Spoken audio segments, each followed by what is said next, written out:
kubera ko impamvu ingo z'iyi minsi zirimo gusenyuka, abantu banze guhinduka.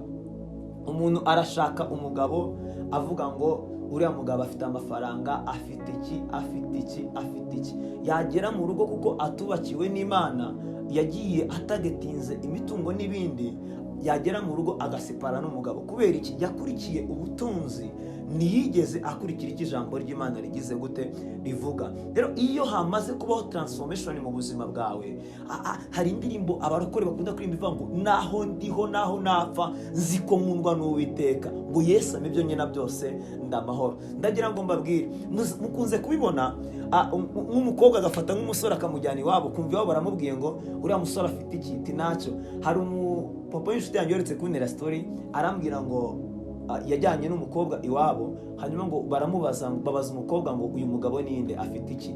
Ngo bamubaza ngo afite inzu, ngo nayafite, afite imodoka, ngo nayafite. Ngo bahindukira umusore baramubaza ngo umusore, ko twumva uzicisha umwana wacu inzara? Ngo umusore ahita ahindukira abaza iyo famiye, arayibaza ngo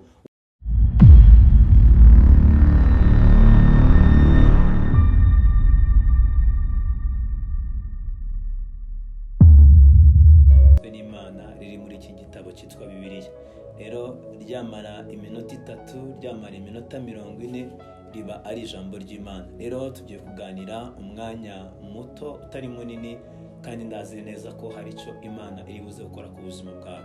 Turabasaba kugira ngo uyu mwanya niba mukunze muze kubitubwira, kugira ngo ubutaha tujye dufata umwanya tuganire namwe ijambo ry'Imana. Kandi wibuke gukora subscribe kugira ngo izina ry'Imana rikomeze guhabwa icyubahiro, kubera ko iyo ubikoze wakunze ijambo ry'Imana, ubutaha iyo Doris TV show ya uploadinze ikiganiro kikugeraho vuba mu buryo bwihuse. So rero Imana ibahe umugisha. Ndifuza ko tuganira gato ku ijambo ry'Imana riri mu gitabo cy'Abaroma ibice 12. Turaganira ku murongo waho wa 2 gusa, hanyuma tuganireho gato cyane twumve icyo Imana ishaka kuganira natwe muri uyu mwaka. Ariko ijambo tuganiraho naryise transformation. Rero turaza kureba se transformation ni iki, se transformation mu buzima bwacu irashoboka. Abantu benshi bazi ko guhinduka bidashoboka, ariko igisubizo nkuzaniye kiravuga ko guhinduka bishoboka. Yesu aguhe umugisha cyane. Reka tubanze dusome ijambo ry'Imana, igitabo cy'Abaroma ibice 12 umurongo wa 2. Bibiliya iravuze ngo kandi nimwishushanye nk'ab'iki gihe, ahubwo muhinduke rwose mugize imitima mishya, kugira ngo mumenye neza iby'Imana ishaka, ari byo byiza bishimwa kandi bitunganye rwose. Aya niyo magambo tugiye kuganiraho. Ni amagambo y'Imana, ni amagambo meza, kandi ni amagambo ari bugire icyo akora mu buzima bwawe. Rero iyo tuvuze transformation ni ijambo rigari kandi cyane, ariko nanone ndagira ngo ubwire ko ari ijambo rishoboka. Imana irema isi n'ijuru yayiremye nta muntu uriho, ariko nyuma iza kubona ko hakwiye kubamo umuntu. Bibiliya iravuga ngo Imana irema umugabo witwa Adamu. Ikimara kurema Adamu, ngo Adamu akigera mu ngobyi ya Edeni, Imana ibona ko bidakwiye ko Adamu aba mu ngobyi ya Edeni wenyine. Bibiliya iravuga ngo Imana iramusinziriza mu rubavu rwe rw'ibumoso, ikuramo akagufwa, ikuramo Eva. Ijambo ry'Imana rirambwira ngo Adamu ngo yicuye akangutse, ngo arebye ibumoso bwe ahabona umufasha. Arangije ngo avuga amagambo akomeye, aravuga ngo urakagufwa ko mu magufwa yanjye, kandi aravuga ngo urakara ko mara yanjye. Ndagira ngo gato tubanze tuganire, ese Imana irema umuntu yamuhaye iki? Imana ikimara kurema umuntu yamuhaye ibintu bine. Yamuhaye kubaho kwayo. Ikindi cya kabiri, imuha ishusho yayo. Icya gatatu, Imana yahaye umuntu, ari nacyo ngiye kugarukiraho, yamuhaye kuyobora, yamuhaye gutwara. Bibiliya iravuga ngo Adamu na Eva bakimara kugera mu ngobyi ya Edeni, Imana yarabaganirije, irababwira ngo Adamu nawe Eva, muramenye ibi biti murabyemerewe, ariko ibereka igiti batemerewe kuryaho. Jambo ry'Imana rirambwira ngo umunsi umwe Satani arabasura, arabagenderera. Akimara kubagenderera, ngo arangije ngo abaganiriza ibintu bikomeye. Arababwira ngo kubera iki Imana yababwiye ngo muzarye kuri iki giti, ikababuza kurya kuri kiriya giti. Hanyuma ngo Satani, ndagira ngo nkubwire, Satani ni umwanzi w'ibyiza iteka ryose, kubera ko iteka n'iteka atugenderera akadusura mu bitekerezo, akatwereka ko ibidakwiriye tubuzwa gukora ari byo dukwiye gukora kugira ngo duhabwe umunezero. Kandi iteka uzabirebe, iyo umuntu amaze gukora nabi agira kwicuza gukomeye cyane mu mutima. Kubera iki? Abakoze ibyangwa n'amaso y'Imana. Haleluya. Rero Bibiliya iravuga ngo bakimara gukora icyaha, ndagira ngo icyaha bakoze nta kindi, bakoze icyaha cyo kurya ku giti Imana yababujije. Ngo bakimara kukiryaho, ngo ikintu cya mbere cyabayeho, bakuwe muri presence y'Imana, bakuwe mu kubaho kw'Imana. Ndagira ngo mubwire ngo iyo ukuwe mu kubaho kw'Imana, ikintu cya mbere cyo kubaho ni iki ngiki: uhinduka inzererezi. Icya kabiri, hari imirage Imana yabahaye. Imana yabwiye umugore, iramubwira ngo uzabyara urushye, ibwira umugabo ngo nawe uzarya bikugoye, uzarya wishakuye. Bisobanuye iki? Biravuze ngo umuntu wamaze kuva muri presence y'Imana, umuntu wamaze gutakaza ishusho y'Imana, biravuze ngo ibintu byose azabigeraho bimugoye. Adamu na Eva, twakomeje. Adamu na Eva babyaye abana babiri, babyara umwana witwa Kayini, babyara n'umwana witwa Abeli. Bibiliya igaragaza ko Kayini yishe Abeli, ariko Kayini akimara kwica Abeli, nawe ahita ahabwa wa murage uvuga ngo ukuwe muri presence y'Imana. Noneho we si ibyo gusa, Imana iramubwira ngo uhindutse igicamuke, ahantu uzagera hose bizamenyekana ko uri igicamuke. Yesu ashimwe cyane.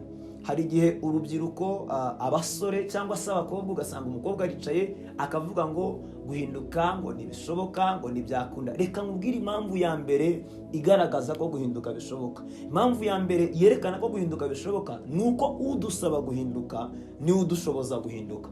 Iri jambo ndayisubiramo: udusaba guhinduka niwe udushoboza guhinduka.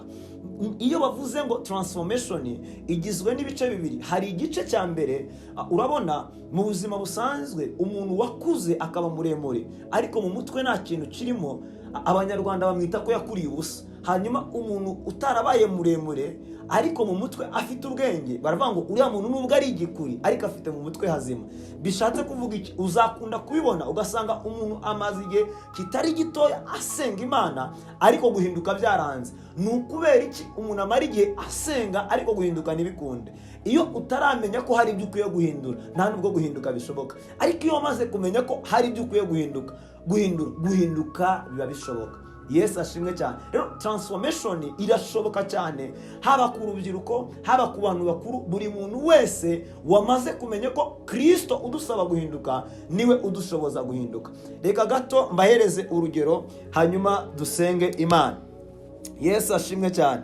Urugero rwa mbere, murabizi mu buzima busanzwe tubayeho ubuzima.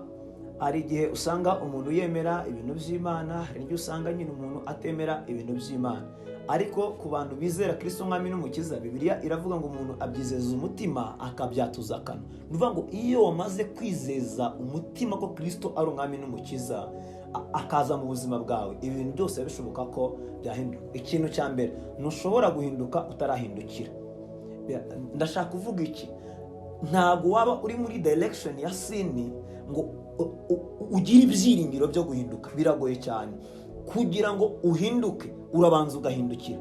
Uhindukirira kuri nde kugira ngo uhinduke? Urabanza ugahindukirira kuri Kristo, ukizeza umutima wawe ko Kristo ari Umwami n'Umukiza w'ubugingo bwawe. Hanyuma ugatera direction yawe igahinduka iy'umusaraba, igahinduka ibyiringiro byawe bikaba ibyo ku musaraba. Iyo wamaze kujya muri direction yo ku musaraba, utangira gusenga ubwira Imana ngo Mana, wowe unsaba guhinduka, nshoboza kugira gute? Uhinduka. Bivuze ngo ntushobora guhinduka utarahindukira. Biragendana, ni amahame atagendana. Ntushobora guhinduka utarahindukira. Nta nubwo ushobora guhinduka, nta nubwo ushobora guhindura utarahinduka. Bivuze ngo nyuma yo guhindukira haza guhinduka, nyuma yo guhinduka hakajya guhindura. Yego, mukunda kubibona. Hari ukuntu umuntu usanga yarahindutse icyapa abwira abantu ibintu byiza ariko we adashoboye. Ariko iyo wamaze kujya kwizeza umutima ko Kristo ari Umwami n'Umukiza w'ubugingo bwawe, hanyuma ukajya muri direction ya Yesu, ikintu kikubaho nta kindi, urahinduka. Wamara guhinduka ukajya mu mwanya wo guhindura, ariko izo mbaraga z'ibyo uvuga, z'ibyo ukora, zaramaze kugera ku buzima bwawe. Imana ishimwe cyane. Ndagira ngo mbabwire iki rero, bwira umutima wawe, byose bipfira mu mutwe.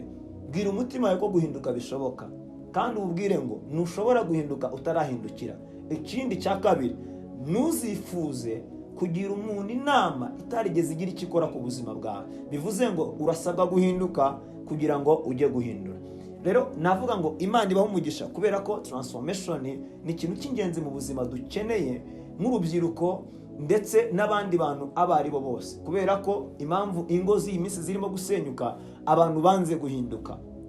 Umuntu arashaka umugabo avuga ngo uriya mugabo afite amafaranga, afite iki, yagera mu rugo kuko atubakiwe n'Imana, yagiye atagetinze imitungo n'ibindi, yagera mu rugo agasepara n'umugabo. Kubera iki? Yakurikiye ubutunzi, ntiyigeze akurikira icyo ijambo ry'Imana rigize gute rivuga. Rero iyo hamaze kubaho transformation mu buzima bwawe, hari indirimbo abarokore bakunda kuririmba ivuga ngo naho ndiho naho napfa nzi ko nkundwa n'Uwiteka, ngo Yesu ampa ibyo nyina byose ndamahoro. Ndagira ngo mbabwire, mukunze kubibona nk'umukobwa agafata nk'umusore akamujyana iwabo, kumva iwabo baramubwiye ngo uriya musore afite iki, ati ntacyo. Hari umupapa w'inshuti yanjye yoretse kuntera story, arambwira ngo yajyanye n'umukobwa iwabo, hanyuma ngo babaza umukobwa ngo uyu mugabo ninde, afite iki, ngo bamubaza ngo afite inzu, ngo nayafite, afite imodoka, ngo nayafite. Ngo bahindukira umusore baramubaza ngo umusore, ko twumva uzicisha umwana wacu inzara. Ngo umusore ahita ahindukira abaza iyo famiye, arayibaza ngo wabanye n'umugore wawe mufite inzu, ngo oya. Wabanye n'umugabo wawe mufite imodoka, ati oya. Ati none ko wowe uticishije inzara umugore wawe. Aramubwira ngo iyo Mana yabanye namwe ikabarinda ikabubakira rugakomera, n'izabana natwe. Intego tuziha zose tuzazigeraho kubera urukundo ruri hagati yanjye nawe. Rero biragusaba kubanza guhinduka, ukishiramo ko Imana yatunze ba sogokuru naho yagiye n'uyu munsi iracyahari. Ariko ibintu byose muri iyi minsi tubirebera mu mibare. Umudivantiste yarabivuze ngo imibare ni isomo rikomeye kandi cyane. Rero ibintu byose twabishyize mu mibare, kandi ibintu by'umwuka iyo udakoresheje umutima urasigara. Kimwe mu bintu byatumye umugore witwa Rusi anamba kuri Nawomi, nuko yarasobanukiwe icyo Nawomi ari cyo. Hari authority yaturukaga ku Mana yari iri kuri Nawomi. Rusi aravuga ngo uko byagenda kose nzomatana nawe. Ndabagira inama imwe, iya mbere ni uguhindukirira Kristo kugira ngo aguhindure. Iya kabiri ni ukujya guhindura wamaze guhinduka, kuko Imana idushoboza guhinduka, ni nayo Imana dusaba guhinduka, cyangwa se dusaba guhinduka nayo idushoboza guhinduka. Rero navuga ngo Imana ibaho umugisha kandi Imana ibagirire neza. Uyu mwanya muramutse mukunze, ubutaha twajya dufata umwanya uhagije tukaganira, kandi ndazi neza ko izina ry'Imana ryahabwa icyubahiro, kuko Doris TV Show ni kampani nini cyane igomba gukorerwamo ibintu byinshi. Rero n'umwanya w'ijambo ry'Imana nimwumva mubyishimiye ntacyo bitwaye, kubera ko Imana tuyikenera mu buzima bwa buri munsi. Waba uyemera utayemera, hari aho bigera ukayiyambaza, hari aho ugera bikagucanga. Hari n'ahantu umuntu arwara depression akabwira Imana ngo Mana nuyinyiza nzagushimira, nungirira neza nzagushimira. Rero Imana ibaho umugisha kandi Imana ibagirire neza. Imana ibe mu byanyu kandi Imana ibiyereke, kubera ko Imana niyo ishobora byose. Hanyuma ibyo byanze guhinduka, Bibiliya iravuga ngo nabaza ndagutabara nkwereke ibikomeye biruhije utamenya. Bivuze ngo rero hungira kuri Kristo umutabaze kugira ngo agutabare, kuko urumva harimo gutabaza kugira ngo utabarwe. Iyo udatabaje ntutabarwa. Tabaza Uwiteka agutabare, kuko Kristo dusaba guhinduka niyo dushoboza guhinduka. Bivuze ngo nibyananiranye niwe wabihindura. Imana ibaho umugisha kandi Imana ibagirire neza. Mwari kumwe nanjye William Iradukunda muri studio za Doris TV Show. Yesu abaho umugisha cyane. Shalom shalom.